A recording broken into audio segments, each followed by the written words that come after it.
കഴിഞ്ഞ വീഡിയോയിൽ നമ്മൾ എങ്ങനെയാണ് ക്ലാസ്സും ഒബ്ജക്റ്റും ക്രിയേറ്റ് ചെയ്യേണ്ടതെന്നുള്ളത് ചെക്ക് ചെയ്തിട്ടുണ്ടായിരുന്നു.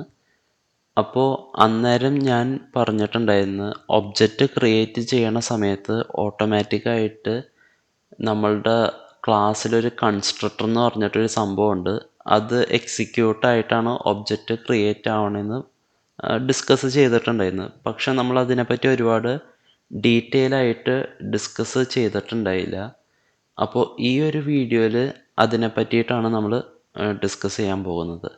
മെയിനായിട്ട് 3 കൺസ്ട്രക്ടർ ഉണ്ട്.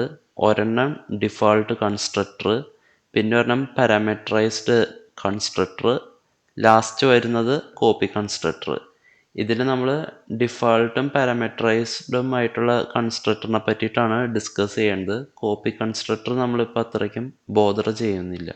അപ്പോൾ ആദ്യം നമ്മൾക്ക് സാധാരണ ഒരു ഒബ്ജക്റ്റ് ക്രിയേറ്റ് ചെയ്യാം. ഇവിടെ ഇപ്പം ഞാൻ ഓൾറെഡി കോംപ്ലക്സ് നമ്പേഴ്സ് സ്റ്റോർ ചെയ്യാനായിട്ട് ഒരു ക്ലാസ് ഞാൻ ക്രിയേറ്റ് ചെയ്ത് വെച്ചിട്ടുണ്ട്. ഇത് നമ്മൾ കഴിഞ്ഞ വീഡിയോയിൽ ഡിസ്കസ് ചെയ്ത ആ ഒരു രീതിക്ക് തന്നെയാണ്. എന്നാലും ഞാൻ ജസ്റ്റ് ഒന്ന് പറഞ്ഞു പോവാം. ഞാൻ ടൈം സേവ് ചെയ്യാൻ വേണ്ടിയിട്ടാണിത് മുൻകൂട്ടി എഴുതി വെച്ചത്. അപ്പോൾ ഞാനിവിടെ എന്താ ചെയ്തിട്ടുള്ളതെന്ന് പറഞ്ഞാൽ, ക്ലാസ് ഒരെണ്ണം ഡിക്ലെയർ ചെയ്തിട്ടുണ്ട്. ക്ലാസ്സിൻ്റെ പേര് കോംപ്ലക്സ് എന്നാണ്. ഇതിൻ്റെ അകത്ത് 2 ഡാറ്റ മെമ്പേഴ്സ് ഉണ്ട്, റിയൽ നമ്പറും പിന്നെ അതേപോലെ ഇമാജിനറി നമ്പറും. നമ്മൾ ഈ എന്താ പറയുക, കോംപ്ലക്സ് നമ്പേഴ്സിൽ അങ്ങനെയാണല്ലോ. ഇത് ഞാൻ ജസ്റ്റ് ഇപ്പോൾ പ്രൈവറ്റ് ആയിട്ടാണ് കിടക്കുന്നത്. അത് മാറ്റിയിട്ട് ഞാൻ പബ്ലിക്കായിട്ടാണ് അതിൻ്റെ സ്കോപ്പ് മെൻഷൻ ചെയ്യുന്നത്. ഈ ആസ് സ്പെസിഫയർ പബ്ലിക് ആക്കിയത് എന്തുകൊണ്ടാണെന്ന് വെച്ചാൽ, നമ്മളിപ്പോൾ ഡയറക്റ്റ് ഈ ഒരു വേരിയബിൾ ഫങ്ഷൻ ത്രൂ അല്ലാതെയും ആക്സസ് ചെയ്ത് യൂസ് ചെയ്യേണ്ട ഒരു സിറ്റുവേഷൻ ഉണ്ട്. അതുകൊണ്ടാണ് പബ്ലിക് ആക്കിയത്. പബ്ലിക് ആക്കുമ്പോൾ നമുക്ക് എവിടെ വേണമെങ്കിലും ഈ ഒരു ഡാറ്റ ആക്സസ് ചെയ്യാൻ പറ്റും.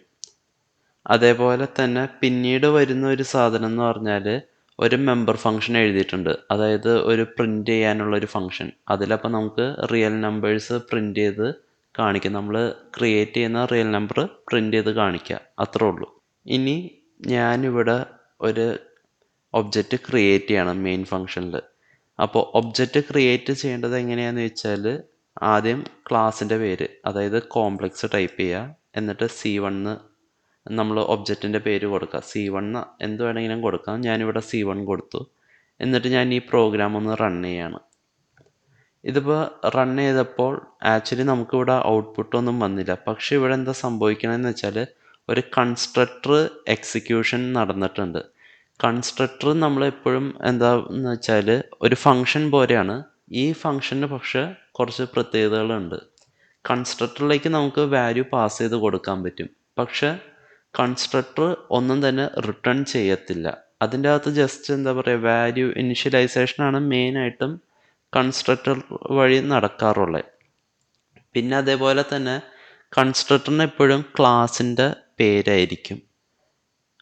അത് നമ്മൾ ശ്രദ്ധിക്കേണ്ട ഒരു കേസാണ്. കാരണം ക്ലാസിൻ്റെ പേരല്ല കൺസ്ട്രക്ടറിന് കൊടുക്കണമെങ്കിൽ നമുക്ക് സിൻടാക്സ് എറർ വരാറുണ്ട്.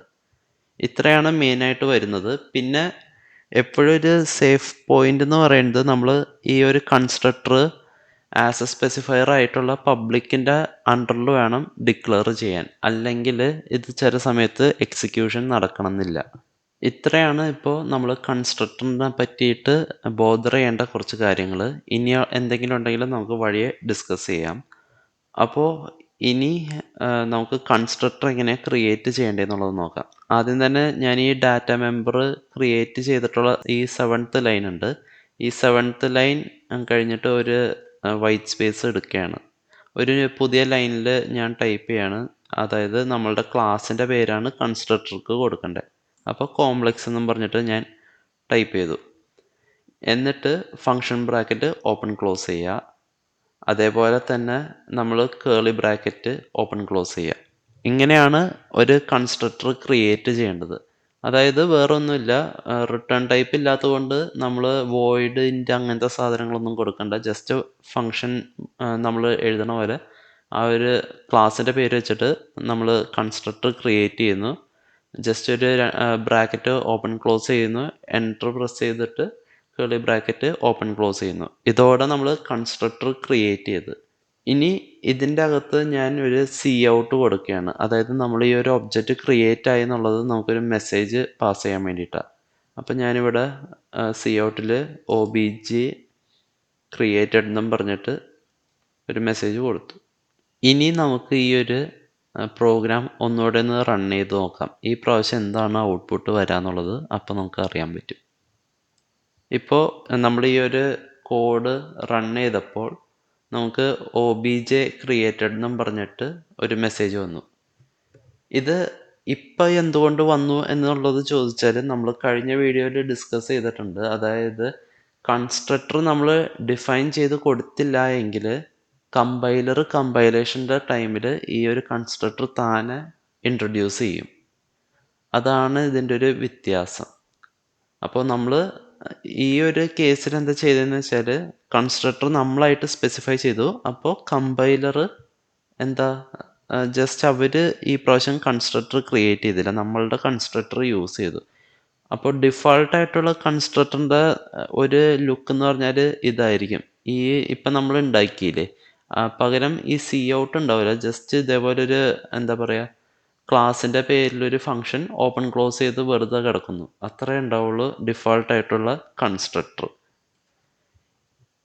ഇനി ഇതിൻ്റെ അകത്ത് നമ്മൾ വാല്യൂസ് ഇനിഷ്യലൈസ് ചെയ്യാനാണ് കൂടുതലും യൂസ് ചെയ്യണമെന്ന് ഞാൻ പറഞ്ഞു. അപ്പോൾ അതെങ്ങനെയാണ് ചെയ്യേണ്ടതെന്ന് നോക്കാം. ഇപ്പം ഞാൻ ഡിഫോൾട്ടായിട്ട് ഒരു ഒബ്ജക്റ്റ് നമ്മൾ വെറുതെ ക്രിയേറ്റ് ചെയ്യുകയാണെങ്കിൽ റിയൽ നമ്പറും അതേപോലെ തന്നെ ഇമാജിനറി നമ്പറും ഓട്ടോമാറ്റിക്കായിട്ട് ഇനിഷ്യലൈസ് ചെയ്യേണ്ടത് എങ്ങനെയാണെന്ന് നോക്കാം. അതിന് വേറൊന്നുമില്ല, നമ്മൾ അസൈൻമെൻറ്റ് ഓപ്പറേറ്റർ വെച്ചിട്ട് തന്നെ ചെയ്യാൻ പറ്റും. ഇപ്പോൾ ഇവിടെ എക്സാമ്പിൾ പറയുകയാണെങ്കിൽ ഞാൻ റിയൽ നമ്പർ ഒരു 10 കൊടുത്തു, അതേപോലെ തന്നെ ഇമാജിനറി നമ്പർ ഒരു 5 കൊടുത്തു. നമുക്കിനി എന്താ ചെയ്യേണ്ടതെന്ന് വെച്ചാൽ ഈ ഒബ്ജക്റ്റ് നമ്മൾ ഉണ്ടാക്കിയല്ലോ, നമുക്ക് ഈ ഒബ്ജക്റ്റിൻ്റെ മെമ്പർ ഫംഗ്ഷൻ ഒന്ന് പ്രിൻ്റ് ചെയ്യിപ്പിച്ച് നോക്കാം. അതായത് നമ്മളുടെ ഈ ഒരു പ്രിൻ്റ് എന്ന് പറയുന്ന ഫംഗ്ഷൻ കോൾ ചെയ്ത് നോക്കാം. അപ്പോൾ നമുക്ക് എന്താണ് സംഭവിക്കണമെന്ന് നോക്കാം. ഇപ്പോൾ ഇവിടെ ഔട്ട്പുട്ട് നോക്കുകയാണെങ്കിൽ ഫസ്റ്റത്തെ ലൈൻ എന്ന് പറഞ്ഞാൽ നമ്മളുടെ ഈ ഒരു കൺസ്ട്രക്ടറിൻ്റെ അകത്തുള്ള ആ ഒരു സി ഔട്ടാണ് വരുന്നത്. പിന്നെ അടുത്തതെന്ന് പറഞ്ഞാൽ നമ്മളുടെ പ്രിൻ്റ് ഫംഗ്ഷൻ, അതായത് C1 ഒബ്ജക്റ്റ് വെച്ചിട്ട് നമ്മൾ ആ ഒരു മെമ്പർ ഫംഗ്ഷനെ നമ്മൾ ആക്സസ് ചെയ്ത് അപ്പോൾ നമുക്ക് ആ ഒരു കോംപ്ലക്സ് നമ്പർ ഇവിടെ പ്രിൻ്റ് ചെയ്ത് കാണിച്ചു. ഇതിലിപ്പോൾ 10ഉം 5ഉം ഈ കൺസ്ട്രക്ടറാണ് ഇനിഷ്യലൈസ് ചെയ്തത്. ഇങ്ങനെയാണ് നമുക്ക് ഓട്ടോമാറ്റിക്കായിട്ട് കൺസ്ട്രക്ടർ വെച്ചിട്ട് ഒരു വാല്യൂ ഇനിഷ്യലൈസ് ചെയ്യാൻ പറ്റുക. നമുക്ക് വേണമെങ്കിൽ ഇവിടെ ഇപ്പോൾ 0 വെച്ചിട്ടും ചെയ്യാം. അത് നമ്മളുടെ യൂസ് കേസ് അനുസരിച്ചാണ് ഇതിൻ്റെ കാര്യങ്ങൾ മറിഞ്ഞു വരുന്നത്. അങ്ങനെ നമ്മൾ ഡിഫോൾട്ട് കൺസ്ട്രക്ടർ എങ്ങനെയാണ് ക്രിയേറ്റ് ചെയ്യേണ്ടതെന്നുള്ളത് നോക്കി. ഇനി അങ്ങോട്ടേക്ക് നമുക്ക് പാരാമീറ്ററൈസ്ഡ് കൺസ്ട്രക്ടർ എങ്ങനെയാണ് ക്രിയേറ്റ് ചെയ്യേണ്ടതെന്നുള്ളത് നോക്കാം. വലിയ വ്യത്യാസങ്ങളൊന്നുമില്ല. ഡിഫോൾട്ട് കൺസ്ട്രക്ടർ ക്രിയേറ്റ് ചെയ്തതുപോലെ തന്നെയാണ് നമ്മളുടെ പാരാമീറ്ററൈസ്ഡ് കൺസ്ട്രക്ടറും ക്രിയേറ്റ് ചെയ്യേണ്ടത്. ആപ്പാടുള്ളൊരു വ്യത്യാസം എന്ന് പറഞ്ഞാൽ ഡിഫോൾട്ട് കൺസ്ട്രക്ടറിൽ നമ്മൾ ആർഗ്യുമെൻറ്റ്സ് പാസ് ചെയ്തില്ല, പക്ഷേ പാരാമീറ്ററൈസ്ഡ് കൺസ്ട്രക്ടറിലേക്ക് നമുക്ക് ആർഗ്യുമെൻറ്റ്സ് പാസ് ചെയ്യാൻ പറ്റും. ഇതിനായിട്ട് ഞാൻ ആദ്യം എന്താ ചെയ്യാൻ പോണതെന്ന് വെച്ചാൽ ഒരു കൺസ്ട്രക്ടറും കൂടെ നമ്മളുടെ ഈ ഒരു കോംപ്ലക്സ് ക്ലാസ്സിൽ ഉണ്ടാക്കാൻ പോവുകയാണ്. അപ്പോൾ നിങ്ങൾ ചോദിക്കും, ഒരു ക്ലാസ്സിൻ്റെ അകത്ത് ഒരു കൺസ്ട്രക്ടറല്ലേ ഉണ്ടാക്കാൻ പറ്റുള്ളൂ എന്ന്. പക്ഷേ അതങ്ങനെയല്ല, ഒരു ക്ലാസ്സിൻ്റെ അകത്ത് എത്ര കൺസ്ട്രക്ടർ വേണമെങ്കിലും നമുക്ക് ക്രിയേറ്റ് ചെയ്യാം. അങ്ങനെ എന്തോരം കൺസ്ട്രക്ടർ വേണമെങ്കിലും ക്രിയേറ്റ് ചെയ്യണ ആ ഒരു സിറ്റുവേഷനെ പറയുന്നതാണ് കൺസ്ട്രക്ടർ ഓവർലോഡിംഗ് എന്നുള്ളത്. അപ്പോൾ ക്രിയേറ്റ് ചെയ്യാനായിട്ട് ആദ്യം ഞാൻ നമ്മളുടെ ക്ലാസ് നെയിം വെച്ചിട്ട് ഒരു ഫംഗ്ഷൻ ടൈപ്പ് ചെയ്യാണ്. അപ്പോൾ കോംപ്ലക്സ് എന്നും പറഞ്ഞിട്ട് ഞാൻ ടൈപ്പ് ചെയ്തു. എന്നിട്ട് ഇവിടെ ഉണ്ടാക്കാൻ പോകുന്ന കൺസ്ട്രക്ടർ എന്ന് പറഞ്ഞാൽ നമ്മളിപ്പോൾ ബൈ ഡിഫോൾട്ട് ക്രിയേറ്റ് ചെയ്തിട്ടുള്ള കൺസ്ട്രക്ടർ എന്ന് പറഞ്ഞാൽ റിയൽ വാല്യൂവും ഇമാജിനറി വാല്യൂവും അത് തന്നെയാണ് സെറ്റ് ചെയ്യണത്. നമ്മൾ 10ഉം 5ഉം കൊടുത്തിട്ടുണ്ട്. അപ്പോൾ ഒബ്ജക്റ്റ് ക്രിയേറ്റ് ചെയ്യുമ്പോൾ ഓട്ടോമാറ്റിക്കായിട്ട് 10ഉം 5ഉം ആയിട്ടായിരിക്കും ക്രിയേറ്റ് ആവുക. പക്ഷെ നമുക്ക് ഒട്ടുമിക്ക കേസുകളിൽ നമ്മളുടെ ഇഷ്ടമുള്ള നമ്പേഴ്സ് വെച്ചിട്ട് വേണം ഒബ്ജക്റ്റ് ക്രിയേറ്റ് ചെയ്യാൻ. അങ്ങനത്തെ സിറ്റുവേഷൻ വരുമ്പോഴാണ് പാരാമീറ്ററൈസ്ഡ് കൺസ്ട്രക്ടറിനെ കൊണ്ട് യൂസ്ഫുൾ ആയിട്ട് വരുന്നത്. അപ്പോൾ നമ്മളിത് കണ്ടിന്യൂ ചെയ്യാണ്. ഞാൻ ബ്രാക്കറ്റ് ഓപ്പൺ ചെയ്തു, ഓപ്പൺ ക്ലോസ് ചെയ്തിട്ട് അതിൻ്റെ അകത്ത് നമ്മൾ പാസ് ചെയ്യാൻ ചാൻസ് ഉള്ള ആ ഒരു പാരാമീറ്റേഴ്സ് ഇവിടെ ഞാൻ ഡിക്ലെയർ ചെയ്യാണ്. ആദ്യം ഞാൻ റിയൽ നമ്പറാണ് പാസ് ചെയ്യണേ. അപ്പോൾ അതിന് ഞാൻ ഇൻറ്റ് R എന്നും പറഞ്ഞിട്ട് ഒരു വേരിയബിൾ ഡിക്ലെയർ ചെയ്തിട്ടുണ്ട്. ആർഗ്യുമെൻ്റ് ആയിട്ട്. പിന്നെ അതേപോലെ തന്നെ അടുത്തത് പാസ് ചെയ്യുന്നത് ഇമാജിനറി ആണ്. അതിന് ഞാൻ ഇൻ്റ് ഐ എന്നും പറഞ്ഞിട്ട് ആ ഒരു വേരിയബിളും നമ്മൾ ആർഗ്യുമെൻ്റ് ആയിട്ട് സെറ്റ് ചെയ്ത് വെച്ചിട്ടുണ്ട്, പാരാമീറ്റർ ആയിട്ട് റെഡിയാക്കി വെച്ചിട്ടുണ്ട്. എന്നിട്ട് ജസ്റ്റ് നമ്മൾ കേർലി ബ്രാക്കറ്റ് ഓപ്പൺ ചെയ്യുക. അങ്ങനെ കൺസ്ട്രക്ടറിൻ്റെ ബോഡിയുടെ അകത്തെത്തി. ഇവിടെ നമ്മൾ വേറൊന്നും ചെയ്യുന്നില്ല. നമ്മൾ മുന്നത്തെ ആ ഒരു കൺസ്ട്രക്ടറിൽ ചെയ്ത പോലെ തന്നെ റിയൽ എന്ന് പറയുന്ന വേരിയബിൾ ആർ എന്നുള്ള വാല്യൂ എന്താണോ ആറിൻ്റെ വാല്യൂ ആയിട്ടായിരിക്കും സെറ്റ് ചെയ്യുക. അതേപോലെ IMG എന്ന് പറയുന്ന ആ ഒരു വേരിയബിളിന് ഐയുടെ വാല്യൂ സെറ്റ് ചെയ്ത് വെക്കുന്നു. ഇത്രേ ഉള്ളൂ. അപ്പോൾ ഇത് ഒരു സിമ്പിളായിട്ടുള്ളൊരു എക്സാമ്പിളാണ്. ബാക്കിയെല്ലാം സെയിം. ആപ്പാടുള്ളൊരു വ്യത്യാസം എന്ന് പറഞ്ഞാൽ ഈ ഒരു പാരാമീറ്റർ കൺസ്ട്രക്ടറിലേക്ക് നമ്മൾ പാസ് ചെയ്യുന്നുണ്ട്. അപ്പോൾ ഇനി ഞാൻ എന്താ ചെയ്യാൻ പോണേന്ന് വെച്ചാൽ നമ്മൾ ഓൾറെഡി ഒരു C1 എന്നും പറഞ്ഞിട്ട് ഒബ്ജക്റ്റ് ക്രിയേറ്റ് ചെയ്തിട്ടുണ്ട്. ഞാനിനി പോയിട്ട് C2 എന്ന് പറയുന്ന ഒരു ഒബ്ജക്റ്റിനെ ക്രിയേറ്റ് ചെയ്യാൻ പോവുകയാണ്. അതിനായിട്ട് നമ്മൾ സാധാരണ ചെയ്യണ പോലെ തന്നെ ക്ലാസ്സിൻ്റെ പേര് ഞാനിവിടെ കോംപ്ലക്സ് എന്ന് ടൈപ്പ് ചെയ്ത് എന്നിട്ട് C2 എന്നും പറഞ്ഞിട്ട് കൊടുത്തു. ഇപ്പോൾ ഡിഫാൾട്ടായിട്ടുള്ള കൺസ്ട്രക്ടർ എക്സിക്യൂട്ട് ആവണമെങ്കിൽ നമുക്കിവിടെ സെമിക്കോളൻ ഇട്ട് നിർത്താം. പക്ഷെ നമുക്ക് പാരാമീറ്ററൈസ്ഡ് ആയിട്ടുള്ള കൺസ്ട്രക്ടറിലേക്കാണ് പോവേണ്ടത്. അത് വെച്ചിട്ടാണ് നമ്മൾ ഒബ്ജക്റ്റ് ക്രിയേറ്റ് ചെയ്യേണ്ടത്. അതിന് ഞാൻ എന്താ ചെയ്യണമെന്ന് വെച്ചാൽ C2 കഴിഞ്ഞിട്ട് ഒരു ഈക്വൽ ടു കൊടുക്കുകയാണ്. എന്നിട്ട് നമ്മളുടെ ആ ഒരു കൺസ്ട്രക്ടർ കോൾ ചെയ്യുക. ഇവിടെ ഇപ്പം ഞാൻ കൺസ്ട്രക്ടർ കോൾ ചെയ്യാണ്, അതായത് കോംപ്ലക്സ് എന്ന് പറയുന്ന ആ ഒരു കൺസ്ട്രക്ടർ കോൾ ചെയ്ത് നമ്മൾ എന്നിട്ട് ആ ഒരു ബ്രാക്കറ്റ് ഓപ്പൺ ചെയ്തിട്ട് നമുക്ക് ഇഷ്ടമുള്ള ആ നമ്പേഴ്സ് ഇവിടെ മെൻഷൻ ചെയ്യുക. ഞാനിവിടെ 12ഉം 6ഉം ആണ് കൊടുക്കുന്നത്. എന്നിട്ട് സെമിക്കോളൻ ഇടുക. ഇത് എന്നിട്ട് റൺ ചെയ്യുക. റൺ ചെയ്യുമ്പോൾ നമ്മളുടെ ആ ഒരു ഫസ്റ്റത്തെ ആ ഒരു കോംപ്ലക്സ് നമ്പറാണ് ഇപ്പോൾ പ്രിൻ്റ് ആയി വരുന്നത്. സെക്കൻഡ് ഒബ്ജക്റ്റ് നമ്മൾ ക്രിയേറ്റ് ചെയ്തിട്ടുണ്ട്. പക്ഷേ ഇതിൻ്റെ അകത്ത് കൺസ്ട്രക്ടറിൻ്റെ അകത്ത് നമ്മൾ പ്രിൻ്റ് ചെയ്യാനൊന്നും കൊടുക്കാത്തതുകൊണ്ട് വേറെ ഔട്ട്പുട്ടോ കാര്യങ്ങളോ ഇവിടെ ഡിസ്പ്ലേ ചെയ്ത് കാണിക്കുന്നില്ല. അതുകൊണ്ട് C2ൻ്റെ നമ്മൾ എന്താ ചെയ്യണമെന്ന് വെച്ചാൽ C2 വെച്ചിട്ട് പ്രിൻ്റ് ഫംഗ്ഷൻ ഒന്ന് എക്സിക്യൂട്ട് ചെയ്ത് നോക്കാം. അപ്പോൾ നമുക്ക് ഈ ഒരു പുതിയ ഒബ്ജക്റ്റിൻ്റെ വാല്യൂ എക്സിക്യൂട്ട് ചെയ്ത് അത് പ്രിൻ്റ് ചെയ്ത് കാണിച്ചു തരും. അതിനായിട്ട് ഞാനിവിടെ C2 ഡോട്ട് പ്രിൻ്റ് എന്ന് പറയുന്ന ആ ഒരു ഫംഗ്ഷൻ കോൾ ചെയ്ത് എന്നിട്ട് ഒരു സെമിക്കോളൻ ഇട്ടിട്ട് പ്രോഗ്രാം റൺ ചെയ്യാണ്.